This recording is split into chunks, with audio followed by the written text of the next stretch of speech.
बात करेंगे corona virus और उसमें तेज़ी से बढ़ते हुए केसेस की। लेकिन जब एक टीवी शो के दौरान, सरकारी टीवी शो पर जरताज गुल साहिबा से पूछा गया तो उन्होंने जवाब कुछ यूँ दिया कि कोविड-19 यानी कोरोना वायरस डिजीज़ 2019 ये एक्चुअली मुखफ़फ़ इस चीज़ का है कि कोरोना की कितनी किस्में हैं, 19 किस्में हैं, 19 पॉइंट्स हैं और उसको किस तरह से मुख्तलिफ ममालिक अप्लाई कर सकते हैं। तो जी, जब ये बयान सामने आया और वो सही तशरीह ना कर सकी तो सोशल मीडिया पर लोगों ने उनको बड़ी तनकीद का निशाना भी बनाया, मजाक भी उड़ाया गया, लोग तरह तरह की बातें करने लगे। लेकिन जब जरताज गुल साहिबा तक ये वीडियो पहुंची तो उन्होंने इस पर रद्द अमल भी दिया। उन्होंने कहा कि एक स्लिप ऑफ टंग था या ख़ता हो गई एक लम्हे की, जिसके ऊपर इतना बखाड़ा खड़ा कर लिया गया, इसकी ज़रूरत नहीं थी। उन्होंने कहा कि मैं घबराती नहीं हूँ इस तनकीद से, अगली दफ़ा फिर देख लेंगे, मैं बड़ी मजबूत औरत हूँ। लेकिन ये पहली दफ़ा नहीं है, इससे पहले भी पीटीआई के रहनुमा इस तरह के गैर जिम्मेदाराना बयानात देते रहे हैं, बड़े गुमराहकुन बयानात देते रहे हैं। गवर्नर सिंध इमरान इस्माइल को ही ले लीजिए तो उन्होंने कुछ अर्सा पहले कहा कि जी ये जो लॉकडाउन है ये तो फैशन है, इसलिए हो रहा है। तो हमारा सवाल अपने एनालिस्ट से कुछ यूँ है कि हुकूमती रहनुमाओं की ये जो गैर संजीदा, गैर जिम्मेदाराना बयानात हैं, इनकी वजह क्या है? ओपन ऑप्शन है सबके पास। बाबर सत्तार साहब। देखिए, मुझे तो नहीं समझ आती आउटरीच की रीजन क्या है। जो ओवरऑल चॉइस है इमरान खान साहब की मुख्तलिफ लोगों को अपॉइंट करने की और उनकी वजूहात उस पर और गवर्नमेंट की ओवरऑल इनकॉम्पिटेंस, उस पर हम कई दफा बात कर चुके हैं। अब अगर एक आधी मिनिस्टर बीच में या दो मिनिस्टर ऐसे हैं जिनकी वजह से थोड़ी सी कॉमिक रिलीफ पैदा होती है, हर फिल्म में ऐसे कैरेक्टर्स होते हैं, मेरा ख्याल है उनकी गुंजाइश होती है, उनकी अपनी जगह। अच्छा, लेकिन रीमा इसके ऊपर बड़ी तनकीद हो रही है कि उनको रिसर्च तो कम से कम करके आनी चाहिए थी अगर वो प्रोग्राम में बैठी थी, और ये भी कि वो क्लाइमेट चेंज की मिनिस्टर हैं तो उनकी तो वैसे ही मिनिस्ट्री में बड़ी ज़रूरत है रिसर्च की और पढ़ने की और चीज़ों को समझने की, तो फिर ऐसे गैर जिम्मेदाराना बयान। अलीना, गैर जिम्मेदाराना मुझे नहीं लगता है, उनको पता ही नहीं था। ये ज्यादा तशवीशनाक बात है कि शायद उन्हें पता ही नहीं है कि कोविड-19 में 19 का क्या मतलब। गैर जिम्मेदाराना तो फिर भी कुछ और होता है, लेकिन ये एक मिनिस्टर का ये कहना, मेरा ख्याल है जो आउटरीच है वो बिल्कुल, और वो जो कैबिनेट का हिस्सा हो, बिल्कुल। और ये सिर्फ पहली बार नहीं है। जरताज गुल साहिबा ने कहा हुआ है कि बारिश ज्यादा हो रही है क्योंकि इमरान खान साहब प्राइम मिनिस्टर हैं, और उन्होंने कहा हुआ है क्लाइमेट मार्च जो बाकी एक्टिविस्ट ने ऑर्गेनाइज की वो उनके पीछे वो हैं। बहुत सी उन्होंने और ऐसी बातें की हुई हैं। लेकिन एक बात मैं और करना चाहती हूँ, लोग अब ये भी कह रहे हैं कि जरताज गुल साहिबा इजी टारगेट हैं क्योंकि वो खातून हैं, और लोग उनको इसलिए क्रिटिसाइज कर रहे हैं क्योंकि वो खातून है। तो मेरा ख्याल है ये बात क्लियर करनी चाहिए कि अगर आप गवर्नमेंट में एक मिनिस्टर हो, आप कैबिनेट का हिस्सा हो, आप चाहे मर्द हो, खातून हो, बुजुर्ग हो, जवान हो, कहीं से भी आपका ताल्लुक हो, अगर आप इनकॉम्पिटेंट होगे और बार बार अपनी इनकॉम्पिटेंस दिखाओगे या अपनी इग्नोरेंस दिखाओगे तो आप पे तनकीद होगी। उन पे तनकीद इसलिए नहीं हो रही क्योंकि वो खातून है, उन पे तनकीद इसलिए हो रही है क्योंकि बार बार वो इस तरह की बातें करती हैं जो दिखाती हैं कि वो इग्नोरेंट हैं ऐसे इश्यूज के बारे में जिनके बारे में उनको पता होना चाहिए। तो मेरा ख्याल है ये एक तरह से फेमिनिज्म या मिसोजिनी या जो सेक्सिज्म है उसको कंफ्यूज करने की एक पूरी कैंपेन है। ये कहना कि जरताज गुल साहिबा को क्रिटिसाइज नहीं करना चाहिए क्योंकि वो खातून है, तो इसको भी मेरा ख्याल है क्लैरिफाई करना चाहिए। Very true. हसन निसार साहब। हमारे यहाँ तो थोड़ा एडवांटेज होता है औरत होने का, अमूमी बहुत ही कम ज़र्फ होगा, अदरवाइज लोग इग्नोर कर देते हैं, कहते हैं कि ठीक है, लेडीज़ फर्स्ट टाइप स्टूपिड बात। बहरहाल, तो अलीना, पहले तो आप इनके लिए रहनुमाओं जैसा लफ्ज़ इस्तेमाल करने के लिए मैंने कभी नहीं किया। 27 साल से लिख रहा हूँ, एक बार भी ये इनके लिए लीडर, रहनुमा, पहले तो ये लफ्ज़ इस्तेमाल करने पे अपने सवाल में आप माजरत करें, बल्कि लिख के आप माजरत चाहें तो मैं आगे चलूँगा, वरना मैं एहतजाजन। सर, हमने तो इनको इलेक्ट इसी उम्मीद से किया था कि हमारी, क्लोज कर रहा हूँ इससे ज़्यादा। सर माजरत के साथ, हमने तो इनको इलेक्ट इसीलिए किया था कि शायद ये कुछ रहनुमाई करें हमारी, लेकिन हम अब अपने ही फैसले के ऊपर पशेमा हैं, एटलीस्ट इस बयान के बाद। लेकिन फिर भी हम समझते हैं कि शायद ये आगे अपनी समत दुरुस्त करें। बस यही जवाब है। ठीक है। मुनीब। देखिए, एक बात तो जो हसन साहब ने की है वो तो खैर अपनी जगह बातें सारी दुरुस्त है। जो एक अभी कही गई रीमा उमर साहिबा ने वो बात कही, वो दुरुस्त बात है और मेरे ख्याल में उन्होंने बड़ा उसको एप्टली रखा कि ये ज़रूरी नहीं है कि उन पर तनकीद इसलिए हो रही है कि वो जी खातून है। और कल कोई एक मुकाबले एहतराम खातून ट्वीट भी कर रही थी कि देखिए जी वो मिडिल क्लास से आई हैं और वो खातून हैं और वो आकर वो छा गई हैं पाकिस्तान की सियासत पे।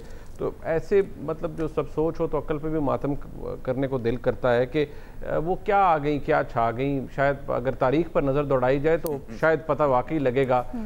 कुछ लोगों को अच्छा नहीं लगेगा, लेकिन शायद तारीख में पता चलेगा कि कौन सी ख़वातीन थी जो पाकिस्तान की सियासत में आई और वाकई जिनका इम्पैक्ट था और जो छा गई। जहाँ तक बात ये मोहतरमा ज़रताज गुल साहिबा की है, मिनिस्टर साहिबा की, देखिए कुछ लोग होते हैं जिनके लिए हम सियासत के अंदर या वैसे भी कहा जाता है जिन्हें अपस्टार्ट्स कहा जाता है, ये हकीकतन उसी कैटेगरी में फॉल करती हैं। इनका ये जो बयान देना, इस तरह के जो बयानात हैं जिनका कोई तुक नहीं बनता, वो तो अपनी जगह पर है। वो तो चलें आपकी कोई IQ थोड़ा फारग हो या आपकी थोड़ी जहालत का अंतर ज़्यादा हो, वो अलग बात है। लेकिन एक होता है जो मैंने अपस्टार्ट का लफ्ज़ इस्तेमाल किया, वो क्यों किया। देखिए, आपको अल्लाह इज़्ज़त देता है, आप MNA बन जाती हैं, आप अपने हलके में जाती हैं। अब ये वो सारी बातें जो फैक्चुअल हैं, मैं कोई अपनी तरफ से नहीं कर रहा। आप अपने हलके में जाती हैं, अस्पतालों के अंदर जा रही हैं और ट्वीट कर रही हैं बड़ी फ़ख्रिया अंदाज में कि मैंने फ़लाने को डायरेक्ट किया, मैंने फ़लाने को डायरेक्ट किया। As an MNA she does not have the right to do that. जिनको ये अंडरस्टैंडिंग ही नहीं है कि वो अपने हलके में जाके फ़लाने को ये मैं डायरेक्ट कर रही हूँ, फ़लाने, no, they don't have any of these things with them. उनके पास कोई इख्तियार नहीं है। दूसरी बात, मोहतरमा मिनिस्टर साहिबा अपने ही एक सरकारी मीटिंग की तस्वीर ट्वीट करती हैं कुछ साल कबल, जिसमें इनके शौहरे नामदार मौजूद होते हैं। सब ने पूछा, मैंने भी पूछने की कोशिश की कि जी किस कैपेसिटी में आपके जो शौहर थे वो मौजूद थे इस मीटिंग के अंदर। जवाब कोई नहीं आया जी। उसके बाद मोहतरमा ज़रताज गुल साहिबा की मिनिस्ट्री से, इन्हीं के ऑफिस से एक लेटर जाता है इनकी सिस्टर की अपॉइंटमेंट के लिए, गालिबन नेक्टा में। अब मुझे आप बताइए, ये हरकतें क्या आप कहेंगे गलती हो गई जी या गलती से कर दी? नो, ये वो बेसिक जो स्कूलिंग है जो कि आपको नहीं मिलती और आपको पता होता है कि मुझे इक़्तिदार मिल गया है, अब मुझे समझ नहीं आ रही मैंने इसके साथ करना क्या है। मेरा कंडक्ट ऐसा हो गया है कि मुझे पता ही नहीं है मैंने बिहेव किस तरह करना है। लाउड माउथ होना, ऊंची आवाज़ में बात करना, एग्रेसिव हो जाना, ये कोई, I am sorry, this is no quality.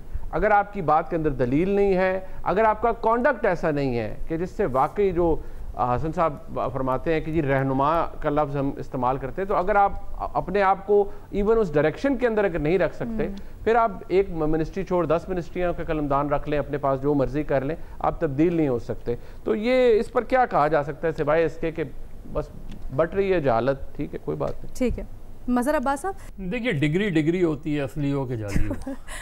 और ये एक सूबे के चीफ मिनिस्टर के अल्फाज थे, किसी और के नहीं थे। और ये इसको अगर आप देखें, गौर से देखें, वैसे इसके मतलब समझ भी नहीं आता इंसान हंसे या क्या करे। सर, डिग्री होती है, असली हो या जाली हो। और मैं आपको ये हकीकतन बता रहा हूँ कि मदर साहब। जी सर, सुभान अल्लाह, थैंक यू। और मैं ये हकीकतन बता रहा हूँ हसन साहब के 2002 में के इलेक्शन में जब ग्रेजुएशन जो है वो शर्त रखी गई और बहुत से लोग जाली डिग्री लेके उन्होंने MNAs का इलेक्शन लड़ा, तो उनके जो है वो चैलेंज हुए। और मैंने खुद कई कोर्ट हेयरिंग्स सुनी हैं। एक कोर्ट हेयरिंग मुझे अच्छी तरह याद है कि एक साहब थे जो बाद में वफाकी वजीर भी बने।